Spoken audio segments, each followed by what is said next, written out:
Very good morning, my dear students. In previous video, we just studied about the attention. Okay, we are continuing the chapter 5, sensory, attentional and perceptual process. We understand the concept of sensation, and we had also understand the concept of 5 sense organs, sensory modalities, and the functional limitation of sense organs, that is the AL and the DL. And after that we had understand the visual sensation and auditory sensation in detail, the structure of eye, the structure of ear, and how these two are functioning. ठीक है, ये दोनों किस तरह से function करते हैं, and related so many phenomena, for example the adaptation process, the color vision, and the after image. And in visual sensation, in auditory sensation, we had also understand so many concepts like amplitude, frequency, wavelength, loudness, pitch.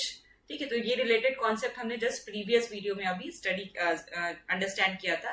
And in this video we started the selective attention. That's mean a process through which we select some stimulus and process it further. ठीक है, एक ऐसा process जिसके through हम environment में present all stimulus में से कुछ फ्यू स्टिमुलस को सेलेक्ट करते हैं एंड उसको हायर प्रोसेसिंग के लिए सेंड कर देते हैं, उसको हायर सेंटर्स के लिए सेंड कर देते हैं फर्दर प्रोसेसिंग के लिए. This process is known as attention. ठीक है, यहाँ पे हमारा अराउजल इंपॉर्टेंट होता है, कॉन्सेंट्रेशन इंपॉर्टेंट होता है, अवेकनेस, सो मेनी रिलेटेड टर्म्स जो कि इंपॉर्टेंट है इस डेफिनेशन में.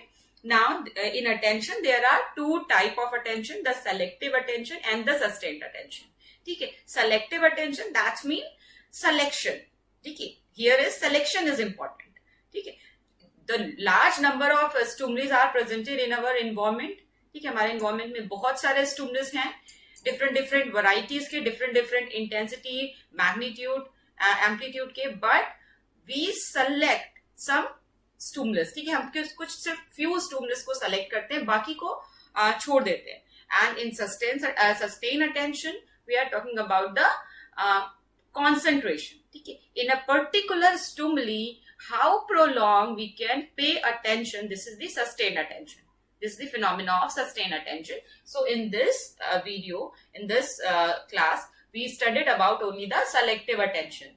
The concept of selective attention, which we had already explained in a brief, and the factors affecting sustained attention, and the last portion, that is theories related to selective attention. There are 3 theories which explain the whole phenomena of the selective attention. So let's start first.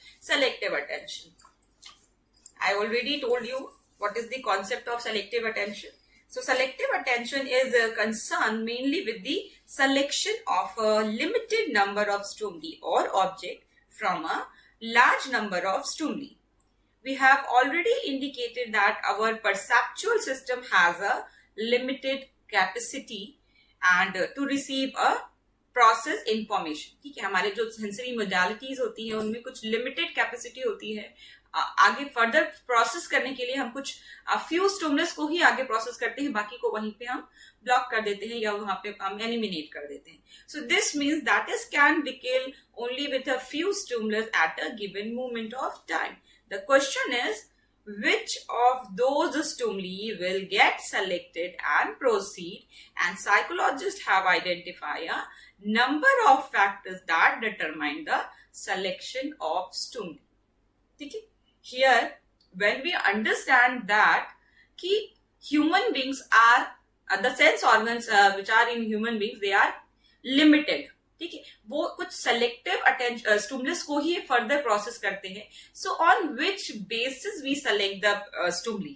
ठीक है, on which basis we select? There are so many stimulus in our environment. So किस characteristic, किस factors की basis पे हम उन stimulus को select करते हैं आगे further processing के लिए, और किसको किस reason की वजह से हम उसको वहां पे eliminate कर देते हैं या उसको नहीं select करते.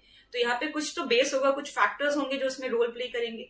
सो there are number of factors which had divided into 2 large categories: the external factor and the internal factors.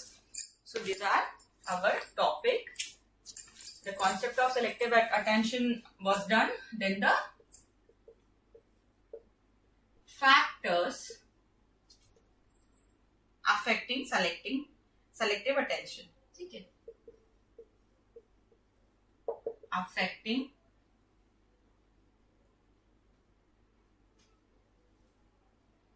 selective attention.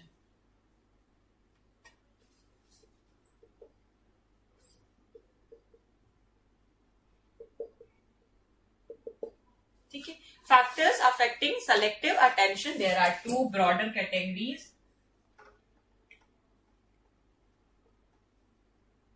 External and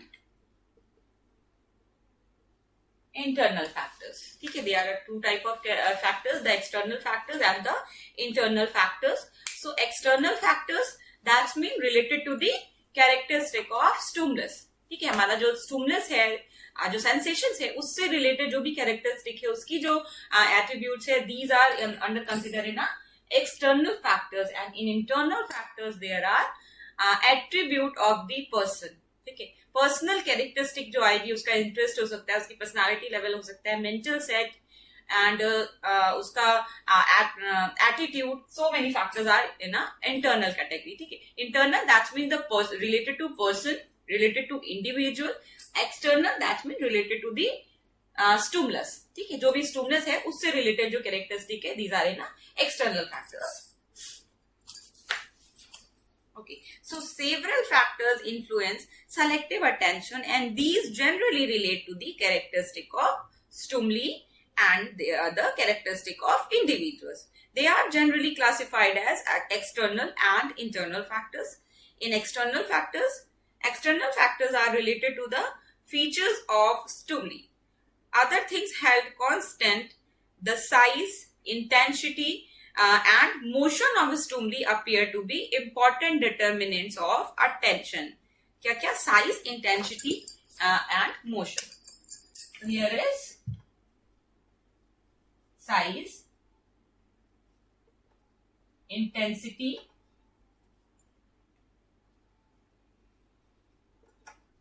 motion. The M is capital in motion. ठीक है, so these are three important factors: the size, intensity, motion. ठीक है, इसके अलावा complexity हो सकती है, complexity. Okay, so size, intensity and motion of the stimuli appear to be important determinants of attention. Large, bright and moving stimuli easily catch our attention, and stimuli which are novel and moderately complex also easily get into our focus. ठीक है, another factor is a novelty, newness. ठीक है, अगर वो factors कुछ ऐसा है जो कि something new, so definitely वो आपका attention ज्यादा क्रैक करेगा. So another factor is found out in external is a novelty. Studies indicate that human photographs are more likely to be attended to than the photograph of inanimate objects. So similarly, rhythmic auditory stimulus are more readily attended to than verbal narration. So sudden and intense stimuli have a wonderful capacity to draw attention. ठीक है, so कुछ stimulus की ऐसी characteristic होती है जिसके basis पे हम उससे हमारा जो अटेंशन होता है वो ऑटोमेटिकली वो स्टिमुलस उसे कैच कर पाता है, क्रैक कर पाता है, जबकि कुछ स्टिमुलस की कैरेक्टरिस्टिक ऐसे होती है कि वो पैसिव होते हैं, तो हमारा ध्यान उन पे बहुत जल्दी नहीं जाता. ठीक है, तो वन बाय वन इसकी बात करते हैं. First of all size that mean जो लार्जर अमाउंट में साइज होगा वो जल्दी हमारा अटेंशन क्रैक करेगा, जबकि जो स्मॉलर साइज में होंगे, बहुत ज्यादा छोटी चीज है तो हमारा उस पर ध्यान नहीं जाएगा. ठीक है, सपोज आप किसी एक रूम में एंटर कर रहे हो और वहां पे कुछ जो मेजर चेंजेस हैं, जो बड़ी बड़ी चीजें हैं, जो फर्नीचर्स हैं, उनपे आपका जो अटेंशन है वो क्रैक होगा. बट स्टिल अगर कुछ ऐसी चीजें हैं जो बहुत माइन्यूट सा चेंजेस है, तो वो आप उसे क्विकली नोटिस नहीं कर पाओगे. सो this is the size. Now intensity. अगर सडनली आप स्टडी कर रहे हो और बहुत जो कि लाउड नॉइज प्रेजेंट होता है सडनली, जो कि अनप्रेडिक्टेबल था, सो डेफिनेटली आपका अटेंशन वो क्रैक करेगा और आप सडनली उधर मूव ऑन कर जाओगे कि क्या गिरा या कहाँ से आ रही है ये वॉइस, ठीक है, आपका अटेंशन सडनली वहां पे चला जाएगा। जबकि अगर आप स्टडी कर रहे हो और you are in a concentration process, आप कॉन्सेंट्रेट होकर स्टडी कर रहे हो, आपका अटेंशन बिल्कुल लगा हुआ है वहां पे, और कुछ माइन्यूट सा कहीं साउंड होता है, सो डेफिनेटली आप वहां पे अटेंशन नहीं पे कर पाओगे, आप एबल नहीं होगे उसे रिकॉग्नाइज करने के लिए। सो दिस इज द इंटेंसिटी, कितनी इंटेंसिटी के साथ वो साउंड प्रेजेंट हो रहा है, ठीक है, या कोई भी स्टिमुलस प्रेजेंट हो रहा है। नाउ मोशन स्टडीज जो है वो ये शो करती हैं कि जो मूविंग ऑब्जेक्ट्स होते हैं, जो मूविंग चीजें होती हैं, वो जल्दी अटेंशन क्रैक करती हैं, जबकि जो एकदम फिक्स्ड ऑब्जेक्ट है वो जल्दी जो हमारा अटेंशन है वो क्रैक नहीं करती। सो जो भी चीजें मोशन में है, जो भी चीजें ऐसी हैं कि फॉर एग्जाम्पल आपने उसको देखा होगा, स्नैक वगैरह जो ऐसी कलरफुल स्नैक्स होते हैं जिनको फाइंड आउट करना डिफिकल्ट होता है, और कुछ ऐसे इंसेक्ट्स भी होते हैं, तो अगर वो कहीं ऐसे छुपे हुए हैं, बैठे हैं, तो आप ग्रीन इन्वायरमेंट है, नेचुरल इन्वायरमेंट है, तो आप वहां पे उसे डिटेक्ट नहीं कर पाते। बट सडनली जब वो मूव करते हैं, ठीक है, वो जैसे ही मूव करना शुरू करते हैं, किसी भी तरह का इंसेक्ट हो, तो आपका वो अटेंशन क्रैक करते हैं कि there is something which is moving on. So वहां पे अब वो अटेंशन क्रैक करते हैं, दिस इज द मोशन। वो जो भी ऑब्जेक्ट मोशन में होगा वहां पे आपका अटेंशन क्विकली जाएगा, जबकि जो मोशन में नहीं है, फिक्स्ड है, वहां पे नहीं जाएगा। नाउ कॉम्प्लेक्सिटी एंड नोवेलिटी, जो भी चीज नया है, न्यू है, वो आपका अटेंशन जल्दी क्रैक करता है, जबकि जो चीजें न्यू नहीं है वहां पे आपका अटेंशन नहीं जाएगा, ठीक है। फॉर एग्जाम्पल आप कहीं पे भी कुछ जाओ तो जो कुछ नया चीज आपको दिखेगा तो वो जल्दी से आपका अटेंशन क्रैक करेगा, जबकि कोई ऐसी चीज है जो हमेशा से वहां पे थी या मतलब कंटिन्यू प्रोसेस में वो थी, तो वहां पे आपका उसका अटेंशन नहीं जाएगा। कॉम्प्लेक्सिटी की बात है, जो कॉम्प्लेक्स चीजें होंगी उस पर ज्यादा आपका अटेंशन जाएगा, जो लेस कॉम्प्लेक्स सिंपल चीजें हैं वहां पे आपका अटेंशन नहीं जाएगा। दैट्स व्हाई आप कॉम्प्लेक्स चीजों को ज्यादा अच्छे से अंडरस्टैंड कर पाते हो, बिकॉज आप अटेंशन वहां पे वो चीजों का क्रैक कर पाते। बहुत सिंपलेस्ट होगा चीजें तो आप वहां पे अटेंशन पे नहीं करोगे, नहीं हो पाता है। So these are the properties of the stimuli, ठीक है, स्टिमुलस की प्रॉपर्टीज हैं ये सारी, स्टिमुलस की कैरेक्टरिस्टिक हैं। The size, intensity, motion, complexity and novelty, these are the features, these are the characteristics which are related to the stimulus characteristic, ठीक है, जो कि अफेक्ट करती हैं as a factor our selective attention। इनके basis पे हमारा सिलेक्शन होता है कि हम किसी पर्टिकुलर स्टिमुलस पे अटेंशन पे करेंगे, वो हमारे अटेंशन स्पैन में आएगा या नहीं आएगा। these are the factors। now move to the internal factors which are related to the individual। So internal factors lie within the individual. These may be divided into two main category wise, motivational factors and the cognitive factors. So broadly divided होते हैं two categories में,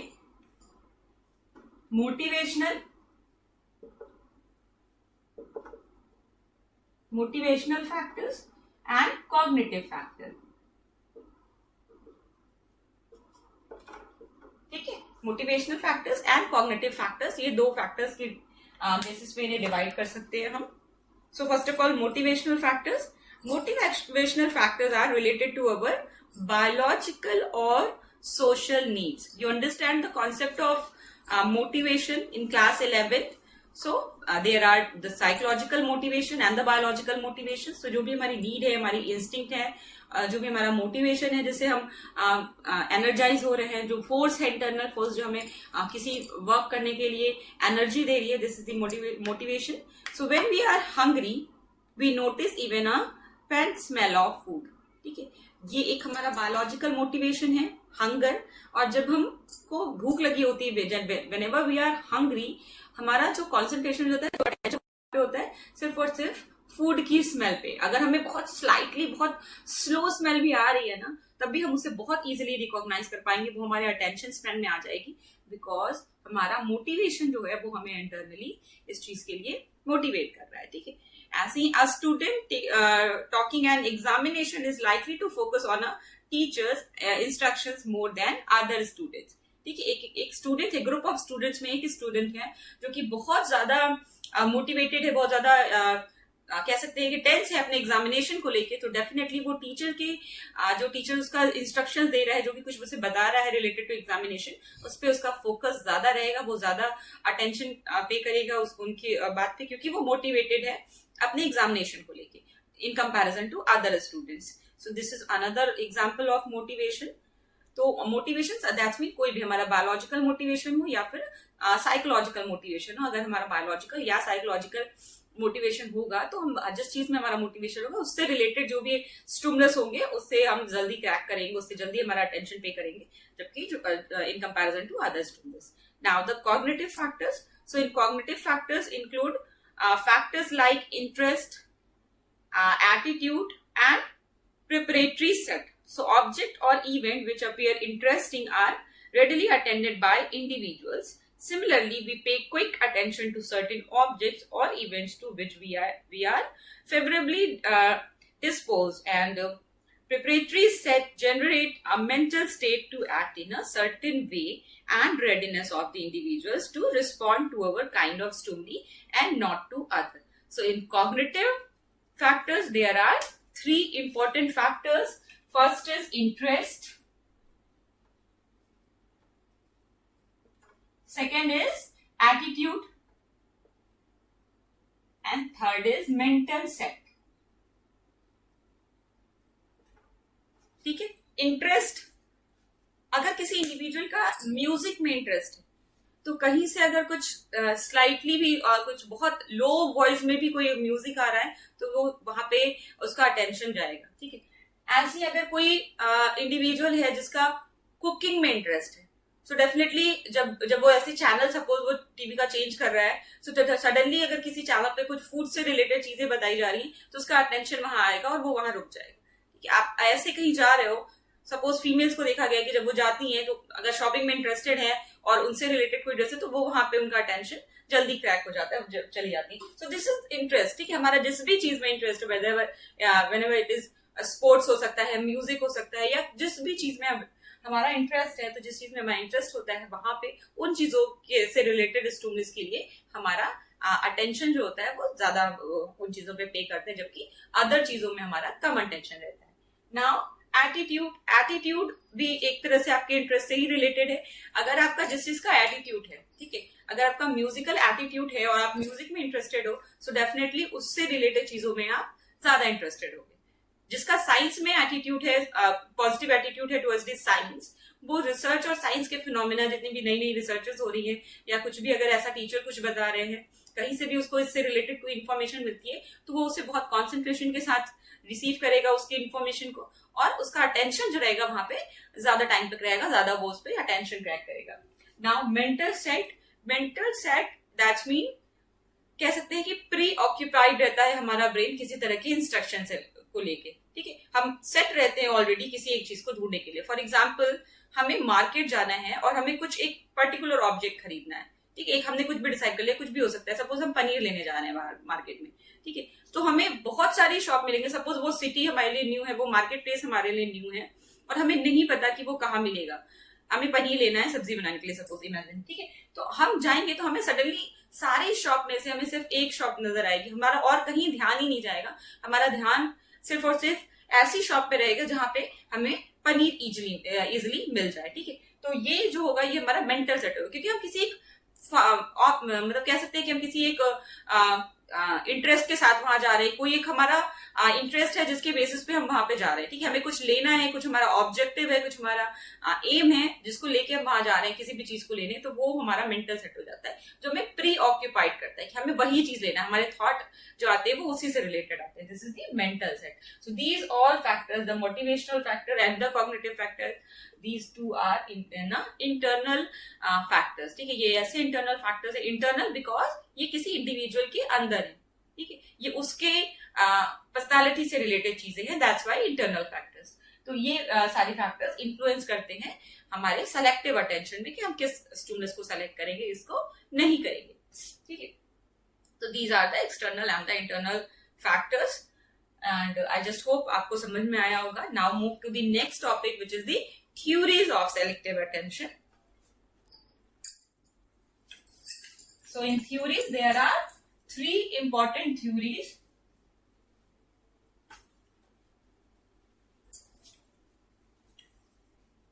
These theories are easy, बहुत difficult नहीं है, and definitely you can understand easily, but definitely you have to pay attention. So for study of attention, you also have to pay attention.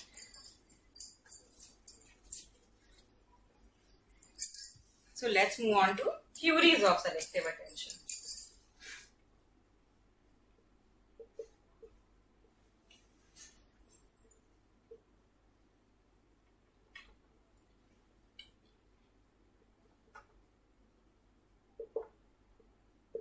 So there are three theories.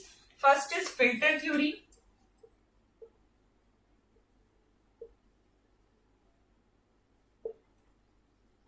Second is filter attenuation theory.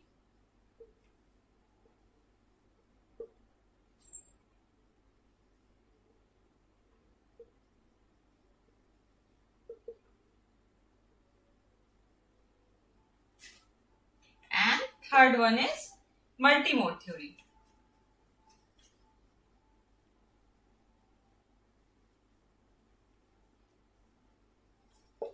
So this is the third theory, multimode theory. So in theories of selective attention, there are three type of theories: the filter theory, filter attenuation theory, and multimode theory. First of all, the filter theory. So a number of theories have been developed to explain the process of selective attention, and we will briefly discuss three of these theories. ठीक है, that's not mean this is the limit. Only three theories ही नहीं है इस field में, इस concept से related. There are lots of theories, lots of more theories, but in your text book, in your syllabus, there are three only. आपको सिर्फ तीन ही पढ़नी है.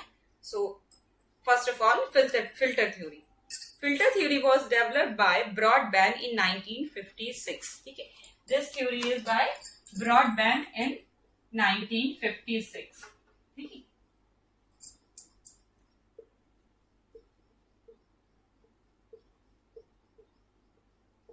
ब्रॉडबैंड ने दी थी ये थ्योरी इन 1956.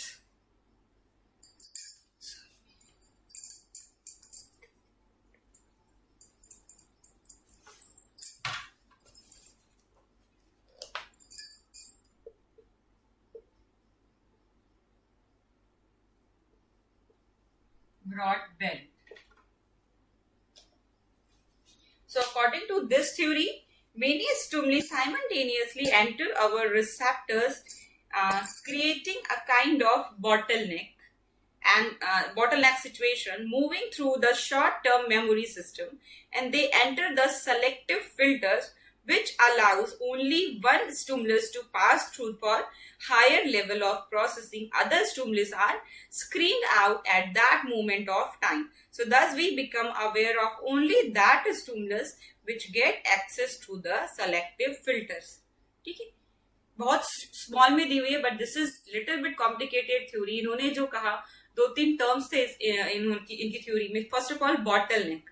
इन्होंने अपनी थ्योरी को बॉटल नेक के बेसिस पे एक्सप्लेन किया. Suppose there is a bottle और जहां पे कैप लगाते हैं देयर इज अ नेक.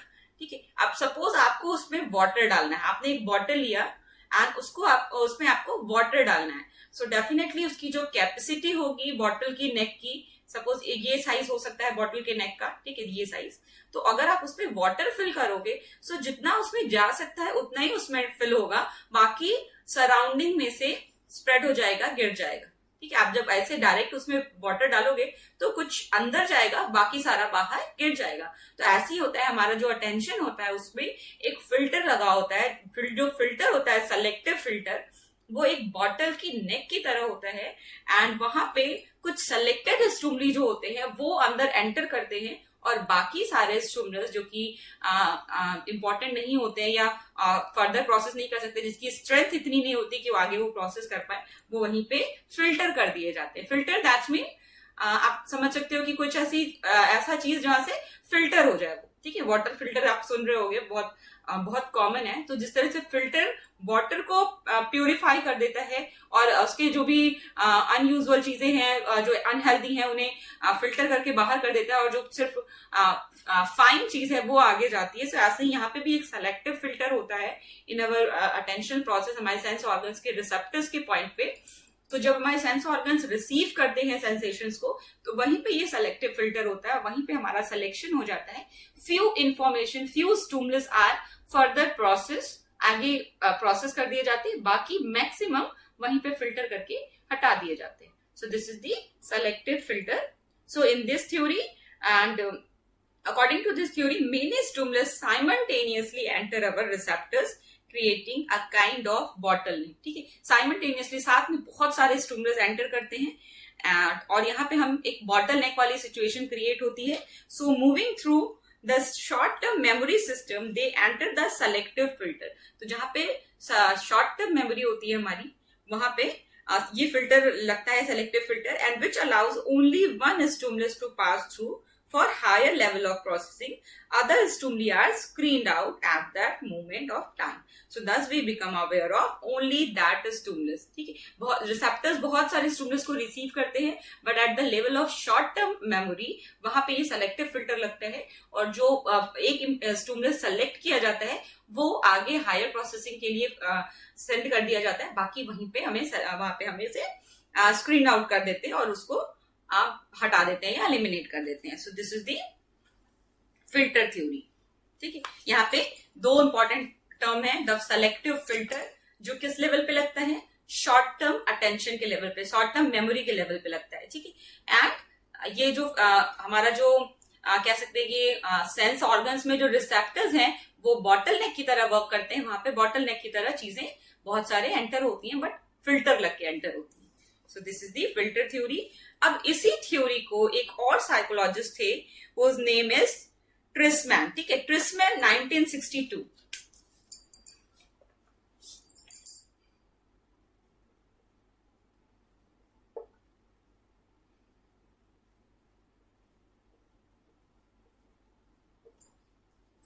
तो ये ट्राइसमैन 1962 ने यही ब्रॉडबैंड की थ्योरी को इन्होंने आगे इसमें कुछ चीजें ऐड ऑन की, इसी को मॉडिफाई किया बेसिकली, और उन्होंने अपनी फिल्टर ऑल्टरनेशन थ्योरी दी. ठीक है, तो इन दो थ्योरीज में कुछ स्लाइड डिफरेंसेस हैं, कुछ चीजें हैं जो ट्राइसमैन थे वो ब्रॉडबैंड के पॉइंट से एग्री नहीं करते थे, डिसएग्री करते थे, इसीलिए उन्होंने कुछ अपना एड ऑन किया. So according to filter alternation theory was developed by Trisman in 1962. According to his he basically modified broadband theory, and this theory proposed that the stimuli not getting access to the selective filter at a given moment of time are not completely blocked. The filter only attenuate their strength. Attenuate, that's mean weaker the strength. ठीक है, जो strength होती है उस stimulus की, जो intensity होती है उसे वो वीक कर देता है, उसकी स्ट्रेंथ को डिक्रीज कर देता है. This is the term attenuation. ठीक है, एटेन्युएशन. यहाँ पे फिल्टर जो है वो कंप्लीटली उसे एलिमिनेट नहीं करता, कंप्लीटली उसे ब्लॉक नहीं करता, बल्कि रादर देन वो करता क्या है, उसकी स्ट्रेंथ को वीकन कर देता है. ठीक है, so the filter only attenuate their strength, and thus some stimuli manage to escape through the selective filter to reach higher level of processing, and it is indicated that personality relevant stimuli like one's name is a collective genre, so can be noticed even at a very low level of sound. ठीक है, that's mean अगर एक example लेते हैं, suppose एक child है, वो concentrate करके कोई वर्क कर रहा है. ठीक है, एंड उसकी मदर बहुत ही स्लो वॉइस में उसे उसका नाम लेके बुलाती है. सो डेफिनेटली वो बहुत लिटिल वॉइस होगी, बहुत स्लो वॉइस होगी, तब भी वो उसे रिकॉग्नाइज कर पाएगा. इवन स्लिप में भी ये भी देखा गया कि अगर किसी इंडिविजुअल का नाम लेके आप उसे बुलाते हो तो वो अवेक हो जाता है, तुरंत नींद से उठ जाता है, कितनी भी गहरी नींद में हो. सो ये शो करता है कि कुछ पर्सनल कैरेक्टरिस्टिक जो होती है, पर्सनल लेवल की जो प्रोसेसिंग होती है, पर्सनल रेलिवेंट स्टिमुली जो होते हैं वो ज्यादा स्ट्रांग होते हैं. सो दैट्स व्हाई वहां पे फिल्टर अगर लगता और हमारी सारी जो स्टिमुलीज थी वहां पे रिमूव कर दिया जाता, सो डेफिनेटली ये जो वीकर स्टिमुली थी ये भी आगे प्रोसेस ना होती. बट अकॉर्डिंग टू ट्रेसमैन उन्होंने ये बताया कि जो फिल्टर है वो कंप्लीट स्टिमुलस को, जितने भी अदर स्टिमुलस है उन्हें कंप्लीटली ब्लॉक नहीं करता, बल्कि उनको सिर्फ वीकेंड कर देता, उसकी स्ट्रेंथ को वीक कर देता है, जिसके बेसिस पे कुछ स्टिमुलस ऐसे जिनकी इंटेंसिटी स्लो भी है बट वो बहुत ज्यादा ऐसी चीजों से रिलेटेड है, फॉर एग्जांपल पर्सनालिटी रेलिवेंट है, सो डेफिनेटली वो भी आगे फर्दर प्रोसेस हो पाते हैं. ठीक है, सो thus some stimuli manage to escape through the selective filter to reach higher level of processing, and it is indicated that personality relevant stimuli can be noticed even at a very low level of sound. So such stimuli, even through fairly weak, may also generate response occasionally by slipping through the selective filter. ठीक है, तो ये एक ऐसा example है, ये proof करता है कि डेफिनेटली अगर वहां पे वो ब्लॉक कर दिया होता तो बहुत लो साउंड होने की वजह से वो आगे फिर प्रोसेस नहीं होता, फिर हमें वो कभी सुनाई नहीं देता. बट ये चीज प्रूफ करती है कि यहाँ पे जो स्टिमुलस है वो उसे कंप्लीटली ब्लॉक नहीं किया जाता, सिर्फ उसे उसकी स्ट्रेंथ को वीक किया जाता है. That's why some time occasionally ये आगे फर्दर प्रोसेस हो पाता है. This is the filter attenuation theory. Move to the last theory which is multi-mode theory. So today we discuss about the selective attention, the concept of selective attention, the factors which are affecting the selective attention, the internal and the external factors, and the three important theories, जिसमें से two theory, filter theory and filter attenuation theory हमने complete कर दी, and the remaining theory is the multi-mode theory, जिसे हम next video में cover up करेंगे. and इसके बाद after that हम इसमें sustained attention and other two span of attention and divided attention का concept भी understand करेंगे in the next video. So this is all about today video. Thank you so much class, and please focusing on this chapter. This is very important chapter for your exam point of view. तो इसे थोड़ा सा ज्यादा awareness के साथ, ज्यादा attention के साथ इसे पढ़िए. Okay, thank you class.